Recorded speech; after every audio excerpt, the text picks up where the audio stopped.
कहानी के शुरू में हमें दो कबीलों की लड़ाई दिखाई जाती है जो आपस में एक दूसरे को बहुत ही बेरहमी से मार रहे थे क्योंकि उनके हथियार बहुत ज्यादा मजबूत थे। इसके बाद हमें थेडियस नाम का एक आदमी दिखाया जाता है जो एक जंगल विलेज के बारे में बताता है और उधर ही रहा करता था। हमें बताया जाता है कि जंगल विलेज में बहुत से कबीले रहा करते थे जो खुद को एक दूसरे से ज्यादा ताकतवर साबित करने के लिए आपस में लड़ते रहते थे। थेडियस यहाँ पर हथियार बनाने का काम किया करता था। इसके हथियार बहुत ज्यादा मजबूत और तेज होते थे, इसीलिए जंगल विलेज के सभी कबीले थेडियस से हथियार लिया करते थे। मगर वो ये काम पैसे कमाने के लिए करता था क्योंकि वो एक लड़की को पसंद करता था और वो उससे शादी करके एक खुशहाल जिंदगी गुजारना चाहता था। पर वो लड़की इस जंगल विलेज में एक लेडी के पास काम करती थी जो एक महल को चलाया करती थी। वहाँ पर उसके पास और भी बहुत सारी लड़कियाँ थी, इसीलिए थेडियस को बहुत सारे पैसों की जरूरत थी ताकि वो इस लेडी को देकर इस लड़की को छुड़वा सके।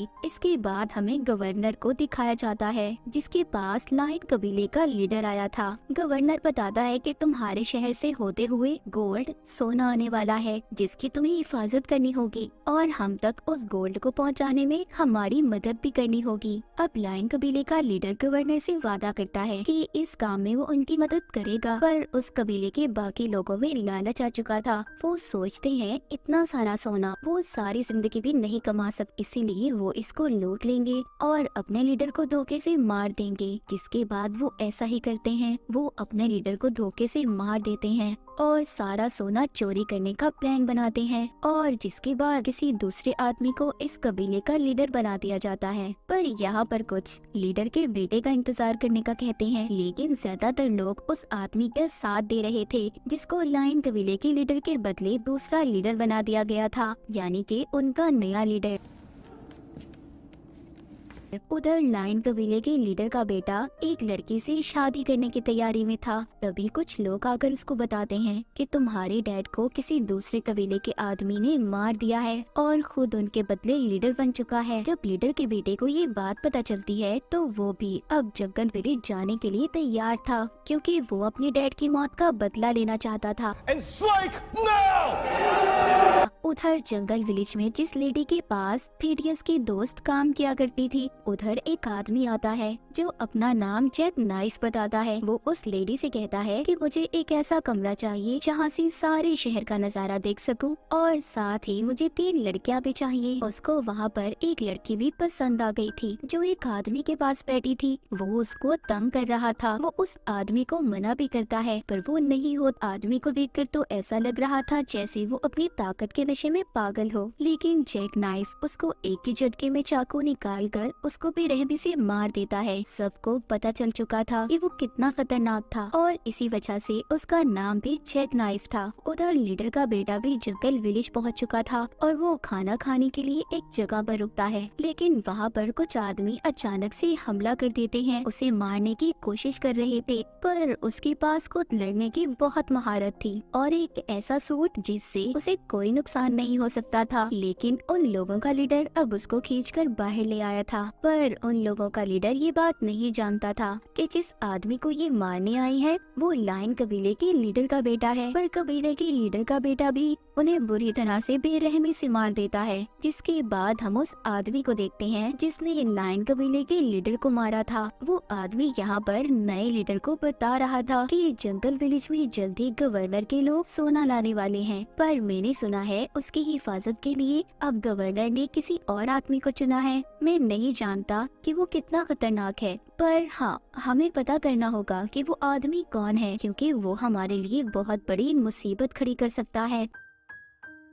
जिसके बाद अब इसी कबीले की दूसरी कबीले के साथ लड़ाई हो जाती है, पर लाइन कबीले के लोग उन्हें मार देते हैं। इस कबीले के 2 आदमी लीडर के बेटे के पास गए थे और उसे बताते हैं जो हमारा नया लीडर है वो जंग चाहता है, जबकि जो तुम्हारे डैड थे वो सुकून और शांति चाहते थे। इसके बाद हमें एक आदमी दिखाया जाता है जिसका जिस्म बहुत ताकतवर था, ये कह लो लोहे की तरह था। वो लाइन कबीले के नए लीडर से जाकर मिलता है। उसको नए लीडर ने ही बुलाया था। यहाँ पर हमें पता चल पाता है कि लीडर के बेटे को मारने वाला कोई और नहीं बल्कि लाइन कबीले का नया लीडर था और वो अब इस ताकतवर आदमी को लीडर के बेटे को मारने का कहता है। थेडियस उस लड़की से कहता है जिसको ये पसंद करता था कि हम बहुत जल्दी यहाँ से चले जाएंगे क्योंकि जंगल विलेज बहुत जल्द कब्रिस्तान बनने वाला है। सब एक दूसरे के दुश्मन बन चुके हैं। उधर लीडर का बेटा एक आदमी को कागज पर लिखकर कुछ देता है और कहता है जाओ ये यहाँ के कबीले के नए लीडर को देकर आओ। थोड़ी देर बाद उसके पास कुछ बच्चे आते हैं जो उसको बाहर जाने का कह रहे थे क्योंकि उधर वही ताकतवर आदमी आ चुका था जिसको नए लीडर ने पुराने लीडर के बेटे को मारने का कहा था। जब ये बाहर आकर देखते हैं तो उधर वो ताकतवर आदमी इन बच्चे बेरहमी से उसका गला काट देता है। ये देखकर लीडर के बेटे को बहुत गुस्सा आता है और वो उस आदमी पर हमला कर देता है, लेकिन वो इतना ज्यादा ताकतवर था कि उसके वार का उस पर कोई असर नहीं होता। एक एक करके सबको मार रहा था क्योंकि इसका जिस्म लोहे की तरह बना था। वो लीडर के बेटे को बहुत मारता है। उसको जब जान से मारने वाला था तभी इसके डैड का एक वफादार आदमी इसको बचाकर थेडियस के पास ले आता है। उधर वो भी सोना लेकर पहुंच चुके थे जो गवर्नर के साथ ही थे, पर वहाँ पर नया लीडर उन्हें भी मार देता है और वही आदमी जिसने 9 कबीले के पुराने लीडर को मारा था वो उसी तरह एक तेजधार जहरीली सुई से उन्हें भी मार देता है। जब गवर्नर को ये बात पता चलती है कि उसका सोना लाने वाले लोग मर गए और उसका सोना चोरी हो चुका है तो गवर्नर वहाँ की आर्मी को ये हुक्म देता है कि मुझे मेरा सोना सारा चाहिए। अगर तुम्हें लगे उसमें से कुछ हिस्सा भी कम है तो मैं बदले में सारे जंगल विलेज को आग लगा दूंगा। इधर थेडियस के पास लीडर का बेटा था जो जख्मी हालत में था। थेडियस उससे माफी मांगता है और कहता है मुझे माफ कर दो, मेरी वजह से तुम्हारे डैड की मौत हुई, वो हथियार मैंने ही बनाया था। वो कहता है मगर अब तुम्हें मेरे लिए मेरा नया सूट बनाना होगा, जिस पर थेडियस उसे हाँ बोल देता है और कहता है हाँ जरूर, मैं तुम्हारे लिए नया सूट जरूर बनाऊंगा। पर किस्मत कुछ और ही चाहती थी। थेडियस को नया लीडर पकड़ लेता है जो उससे पूछता है कि तुमने लीडर के बेटे को कहाँ छुपा कर रखा है, पर वो इन्हें कुछ भी नहीं बताता और इसी वजह से लीडर के लोग थेडियस के दोनों हाथ काट देते हैं। उधर ही बाहर खड़ा जैक नाइफ भी सब देख रहा था क्योंकि वो थेडियस का पीछा करता यहाँ तक आया था। उसको भी थेडियस के बनाए हथियार चाहिए थे। जब ये लोग उसे मारकर चले जाते हैं तो जैक नाइफ उसे उठाकर अपने साथ ले आया था। जब थेडियस को होश आता है तो वो उससे पूछता है कि यहाँ पर सिर्फ तुम ही एक इंसान हो जो हथियार बनाते हो। वो कहता है हाँ। तभी यहाँ पर हमें पता चलता है कि वो जिस आदमी ने लायन कबीले के लीडर को मारा था उसकी जैक नाइफ के साथ पुरानी दुश्मनी थी और उसके चेहरे पर दिए गए निशान भी उसी के थे। यहाँ पर थेडियस जैक नाइफ को अपनी कहानी सुनाता है। वो बताता है मैं ब्लैक था, मतलब हबशी था,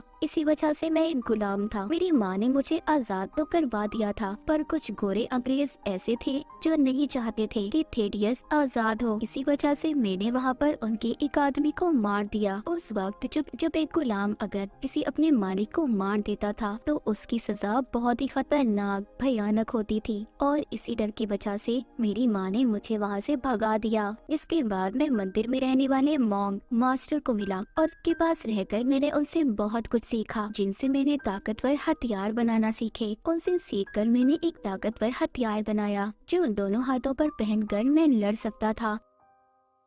ये बताने के बाद कहानी दोबारा से जैक नाइफ पर आती है जिसके बारे में हमें पता चलता है जैक नाइफ वो आदमी था जिसके बारे में गवर्नर ने बताया था। मतलब वो खास वफादार आदमी जैक नाइफ ही था, लायन कबीले का नया लीडर। और वो आदमी जिसने पुराने लीडर को मारा था उसी लेडी के पास जाते हैं जिसके पास थेडियस की दोस्त काम करती थी। वो उनको बताती है कि सोने के पीछे जल्दी गवर्नर तुम पर हमला कर देगा क्योंकि उसे सब कुछ पता चल चुका है, इसीलिए तुम्हें सोने को छुपा कर रखना होगा। वो उनको एक जगह भी दिखाती है जिसको छुपी हुई एक बच्ची देख रही थी। उधर जैक नाइफ अपने प्लान को लेकर बहुत फिक्रमंद था। तभी वहाँ पर वो बच्ची आती है जिसने सोना छुपाने की जगह देखी थी और इनको सब कुछ बता देती है। उधर वो लेडी जिसके पास थेडियस की दोस्त काम करती थी वो प्लान करती है कि सबको मार देगी और सारा सोना खुद रख लेगी। Sex, violence, gold.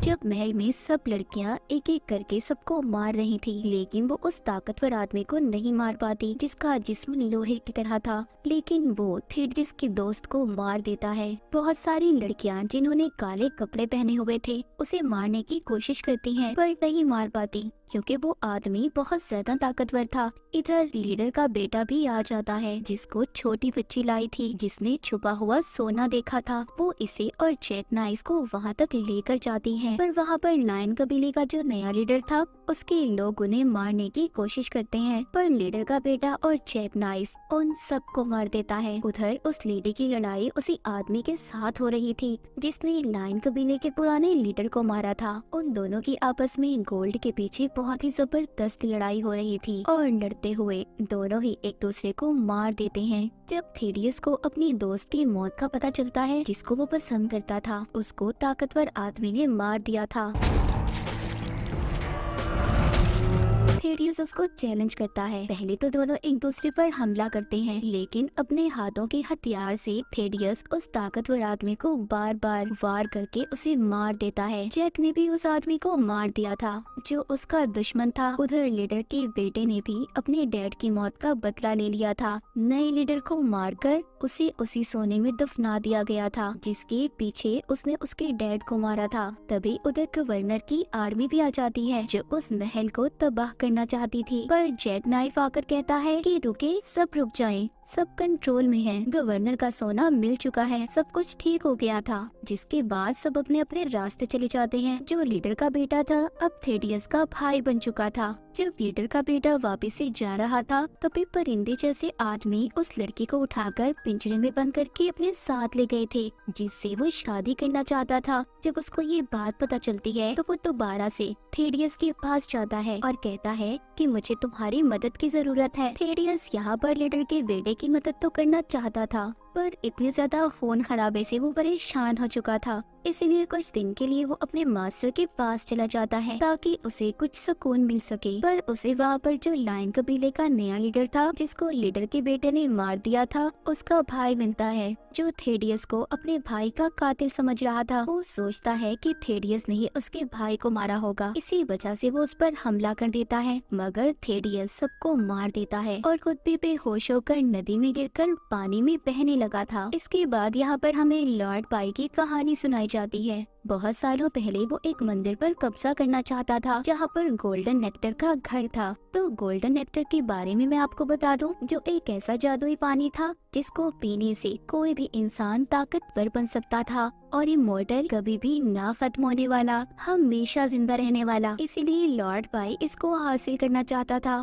पर मंदिर के मास्टर ने इसे मार दिया। जिसके बाद पूरे गांव में ये खबर फैल गई कि लॉर्ड पाई की आत्मा गांव में घूमती है और जिंदा रहने के लिए लोगों की आत्माएं उनसे छीन लेती है। जिसके बाद हम एक बच्ची को देखते हैं जो मर चुकी थी, उसको भी लॉर्ड पाई की आत्मा ने मारा था। उस बच्ची के डैड अपने गांव के मेयर और मास्टर से मदद मांगते हैं और कहते हैं ऐसा कब तक होता रहेगा, कब तक हमारे गांव की बच्चियां ऐसे मरती रहेंगी, क्योंकि लॉर्ड पाई सिर्फ लड़कियों की आत्मा को चुराता था। पर इस बात से मास्टर को भी कोई फर्क नहीं पड़ रहा था, क्योंकि वो यहाँ के गरीब लोगों से सिल्वर माइन कान में काम करवाता था और अगर कोई कमजोर इंसान होता तो उसे पूरी तरह से लटका कर मार दिया जाता था। जब मास्टर यहाँ का इतना बेरहम था तो इन बातों पर कैसे तवज्जो देता, लेकिन गाँव के लोग जल्द ही मास्टर से छुटकारा चाहते थे। उनका लीडर उन्हें समझाता है कि ऐसी जल्दबाजी करना बेवकूफी होगी, हमें सही वक्त का इंतजार करना होगा। इसके बाद हमें एक फाइटर क्लब दिखाया जाता है जहाँ पर कुछ लोग आकर मास्टर पर हमला कर देते हैं, पर मास्टर के लोग उन्हें बुरी तरह मारते हैं। पहले उनका सर अलग किया जाता है, फिर उनके जिस्म के छोटे छोटे टुकड़े कर दिए जाते हैं। ये सब गांव के लीडर के आदमी थे जो उसे बगैर बताए मास्टर पर हमला करने आए थे और मास्टर ने उन्हें मरवा दिया था। उधर माइन में काम करते हुए इन्हें पता चलता है कि एक और बच्चे की मौत हो गई। लॉर्ड पाई की आत्मा उसे साथ ले गई, जिस पर अब लीडर मेयर के पास जाता है और उसे बताता है कि आखिर कब तक ऐसा चलता रहेगा, कब तक हमारे गांव की लड़कियों की मौत होती रहेगी। पर मेयर इस बात पर ध्यान नहीं देता और कहता है तुम जानते हो तुम्हारे भाई की लड़ाई मास्टर से होने वाली है जो बहुत ताकतवर है, तो अपनी फिक्र करो। पर लीडर कहता है मुझे फिक्र करने की जरूरत नहीं और ये कहकर चला जाता है। इसके बाद लीडर वापस घर आकर अपनी फैमिली के साथ खाना खाता है। यहाँ पर जब उसकी बेटी पूछती है तो वो कहता है तुम्हें फिक्र की जरूरत नहीं, बहुत जल्दी सब ठीक हो जाएगा, मैंने मेयर से बात की है। गाँव का लीडर ये कहता है कि मुझे तो ऐसा लगता है कि लड़कियों को मारने वाला लॉर्ड पाई की कोई आत्मा नहीं बल्कि कोई और है। उधर फाइटर क्लब में लीडर का भाई मास्टर के आदमी को हरा देता है, जिस पर लीडर अब उससे कहता है, मेरे भाई अपना ख्याल रखना, मैं जानता हूँ मास्टर अपनी हार का बदला जरूर लेगा। एक दिन जब नदी के किनारे लीडर की बेटी पानी भर रही थी, उसको थेडियस मिलता है जो पानी में तैर रहा था। लीडर की बेटी उसे लेकर अपने घर आ जाती है, जहाँ पर लीडर जब देखता है तो वो थेडियस को रखने से मना कर देता है, पर उसकी बीवी और बेटी ने उसको बना लिया था। थेडियस का इलाज शुरू किया जाता है। दूसरे दिन गांव का लीडर जब माइन में खुदाई कर रहा था, तभी उधर उसे एक खुफिया रास्ता मिलता है, जहाँ पर उन्हें खास किस्म की चांदी और गोल्डन नेक्टर मिलता है, लेकिन इस बारे में वो किसी को भी कुछ नहीं बताते। थेडियस भी अब होश में आ चुका था। गाँव का लीडर उसको गाँव के बारे में सब कुछ बताता है, कहता है, मैं जानता हूँ the man with the iron fist तुम ही हो। जिसके बाद थेडियस को उस जगह ले जाया जाता है जहाँ पर पहले हथियार बनाए जाते थे, और इस गांव की कहानी के बारे में बताया जाता है कि कैसे यहाँ की लड़कियाँ मर जाती हैं और लोगों पर जुल्म किया जाता है। उधर लीडर के भाई को भी मास्टर के लोगों ने मार दिया था। अब अकेले गाँव का लीडर कुछ नहीं कर सकता था, इसीलिए थेडियस के पास जाता है और उसे अपने लिए हथियार बनाने का कहता है। थेडियस उसको मना कर देता है, कहता है, मेरी वजह से पहले ऐसे बहुत सारे लोग मारे गए। पर लीडर की बेटी जब उसको समझाने की कोशिश करती है तो वो हाँ कर देता है। वहाँ पर मास्टर के आदमी के साथ गाँव के लीडर की लड़ाई होती है, जिसमें लीडर उसको बुरी तरह मारता है। मेयर लीडर को कहता है, मेरे साथ मिल जाओ, हम मिलकर मास्टर को खत्म करेंगे, मगर वो नहीं मानता और चला जाता है। जब रास्ते में जा रहा था तभी उधर मास्टर का एक आदमी इस पर हमला कर देता है, क्योंकि मास्टर इसको मरवाकर खुद जीतना चाहता था और लोगों में इसका डर बिठाना चाहता था। पर इसके बावजूद गाँव का लीडर मास्टर से लड़ने जाता है। वहाँ पर अब थेडियस भी आ चुका था, जो इसके उसी आदमी को साथ लाता है जिसने लीडर पर हमला किया था। लेकिन मास्टर को इस बात से कोई फर्क नहीं पड़ता और सबको गिरफ्तार कर लेता है। जेल में थेडियस लीडर को बताता है कि मैं मंदिर के पास जा रहा था जहाँ पर गोल्डन नेक्टर मिलता है, पर मैं वहाँ पर सिर्फ सुकून हासिल करना चाहता था। ये बातें सुनकर लीडर को सारी बात समझ आ गई थी। ये मास्टर असल में वो गोल्डन नेक्टर चाहता था, माइन में काम करवाना तो उसका सिर्फ एक ड्रामा था। पर तभी उधर मेयर आकर दोनों को बचा लेता है। मेयर भी अब इनका दोस्त बन चुका था। वो भी मास्टर से लड़ना चाहता था, पर उसकी टांगे नहीं थी, इसीलिए वो लड़ नहीं सकता था। थेडियस उससे कहता है, फिक्र नहीं करो, मैं तुम्हारे लिए अपनी तरह टांगे बना सकता हूँ, जैसे मैंने अपने हाथ बनाए सब एक साथ हो चुके थे। इधर ही मेयर के पाँव भी थेडियस ने बना दिए थे, सब एक साथ जमा हो जाते हैं। लीडर को मंदिर के मास्टर बताते हैं कि कुछ सालों पहले लॉर्ड पाई ने भी इसको चुराने की कोशिश की थी, पर वो गोल्ड नेक्टर को नहीं चुरा सका। उसको हमने मारा नहीं था, बल्कि उसकी टांगों को काट दिया गया था, जिसके बाद उसको जिंदा छोड़ दिया गया, यानी कि वो अभी भी जिंदा था और उसकी आत्मा की कहानी झूठी थी। अब सब गोल्डन नेक्टर को बचाने पहुंच गए थे। वहां पर जाकर सबकी मास्टर के आदमियों से जंग होती है। यहाँ पर हमें पता चलता है कि मेयर ही असल में लॉर्ड पाई था, जो जिंदा था और अब तक ड्रामा कर रहा था, जो सब लड़कियों को मार रहा था। वो कोई और नहीं, यानी कि मेयर ही लॉर्ड पाई था। यहाँ पर भी वो जंग के दौरान लीडर की बेटी की आत्मा को खींच लेता है। लीडर जब ये देखता है तो गुस्से में मास्टर को मार देता है, उसके गले पर तेज धार चाकू चला देता है। लॉर्ड पाई भी अब ताकतवर हो चुका था, पर थेडियस और गांव का लीडर दोनों मिलकर लॉर्ड पाई को पानी में ले जाकर बुरी तरह से उसके सर को फाड़ देते हैं, जिसके बाद गोल्डन नेक्टर की मदद से गांव के लीडर ने अपनी बेटी को भी जिंदा कर लिया था, क्योंकि गोल्ड नेक्टर वो जादुई पानी पहाड़ों से निकलकर नदी में गिर रहा था। और कहानी के आखिर में हमें दिखाया जाता है गांव का लीडर यहाँ का मेयर बन चुका था और थेडियस अपनी मंजिल की तरफ निकल चुका था। अब आगे जाकर वो किसकी मदद करेगा और क्या करेगा, उसकी जिंदगी का मकसद क्या था, कोई नहीं जानता था। और इसी के साथ ही कहानी यहीं पर खत्म हो जाती है।